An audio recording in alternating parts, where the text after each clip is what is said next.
hindi katulad dyan na bulok ang paligid, ang papanghi, ang babaho ng mga estero, ng mga kanal, ultimo mga pag-iisip ng mga leader natin dyan, no? Mas mababa pa sa thinking ng ordinaryong Pilipino eh. No, ipidagdag kaalaman lang. Alam mo bang merong mga grupo ng individual ngayon na talaga sumisikat? Pero pagka nabilang ka sa mga ito, talagang iwas-iwasan ka, pandidiriyan ka. Isa na nga dito yung mga tinatawag nilang loyalista na mga bangag.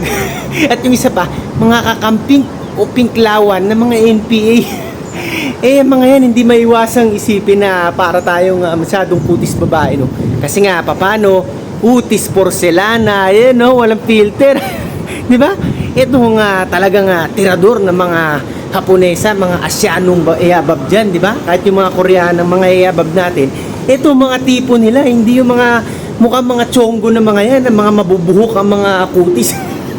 Di ba? Kasi nga hindi marunong mag-groove ng kanilang mga sarili, kaya ultimo pag-shave, ultimo pagliligo, hindi na ata nagsasabon. Kaya kung ayaw nyong ma-associate sa mga ganyang mga tao, mga grupo, no, nako, iwas-iwasan nyo, no. Dito na kayo sa mga talaga sumusuporta sa tamang landas kay VP Sara, no. Kita nyo, Singapore, oh, paano nating gagayahin to, mapapantayan kung hindi tayo pupunta sa tamang landas? Napakalinis ng Singapore, oh. May mga double decker na bus pa, oh. Nasaan yung double decker? Nandun, may nakita ko kanina. Pero kita nyo, oh, yan, oh, puro halaman, a lot of greeneries, walang kabasu-basura, walang drug pushers, walang mga rapists, walang mga kriminal. Ganyan ang Singapore kasi nga hindi tulong ang government nila. Napakaganda ng pamumuno, hindi katulad dyan na bulok ang paligid, ang papanghi, ang babaho ng mga estero, ng mga kanal, ultimo mga pag-iisip ng mga leader natin dyan, no?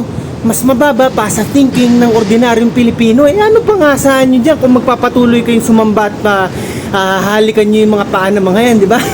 Katulad ng mga bangag na mga loyalistang yan, tsaka yung mga kakamping ka, na talagang gusto nilang bumalik pa sa lumang landas yung mga pagiging dilawan, no? Sa mga oligarko, mga mayayamang korporasyon ng pinoproteksyonan. Umalis-alis kayo dyan, dito kayo sa amin, di ba? Kahit nakamping ka ko ngayon, damit lang to, hoy, hindi ako kakamping, ha? Siyempre, pagka ganyan nga, ito ang mga sinusuot natin, di ba? Dahil siyempre, nag-aaral tayo ngayon dito, pangatlong postgraduate, ayan, di ba? Pero hindi tayo kasing yabang na mga laging nag-i-Starbucks na mga kakamping na yan. Kahit yung mga loyalistang bangag na ignorante, no? Kabaliktaran ng kakamping yung loyalista, no? Parang low level ng kakamping yan, eh. Grabe naman kung ma-associate kayo sa alinman sa dalawang grupo na yan, di ba? Kawawa naman kayo. Pagtatawanan kayo, pagtalikod nyo. So ayan lang, basta lagi ko kayong pinapaalalahanan na lagi kayong maging makabayan. Nang sa ganoon, ang Pilipinas ay maging Singapore one day. Hanggang sa muli, ang yung pinakasiga sa mga siga, Tigasing Noy.